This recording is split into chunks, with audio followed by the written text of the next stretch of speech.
What was so bad about the period from 1776 to 1914? Well, the doctors complained a little bit because it was in the 20th century. The doctors, like all business people, decided that there ought to be a monopoly.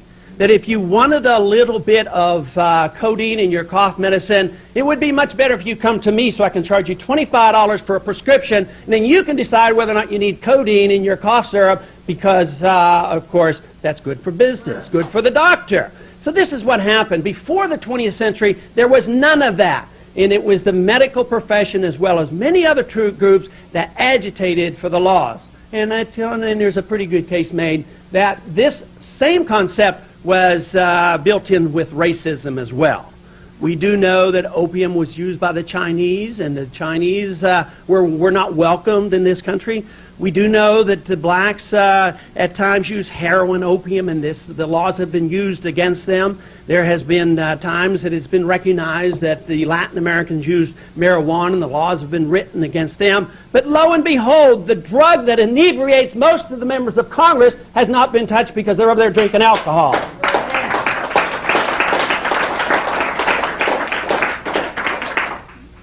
We haven't had many pieces of legislation in the 4 terms I was in Congress, but there was one piece of legislation that came up that was dealt with drugs. Hardly in the area of the freedom discussion that I would like it to be in, but it had to do with legalization of heroin. It wasn't to make it available. It was to merely make it legal for me as a physician to prescribe it to somebody who had intractable pain, that had cancer, and was not responding to morphine. Now, does that sound like so much to ask?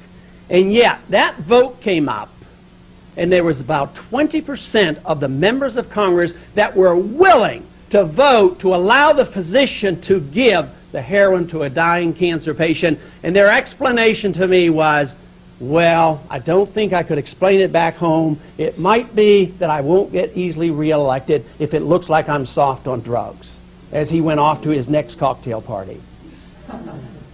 No, there's something wrong with the system. We do need a few more people of courage in the U.S. Congress. But who should we blame? The U.S. Congress? Partially. Who else should we blame? You and I. Because we don't do enough to make sure the right people are over there and that we vote for the right people for the presidency and the Congress as well.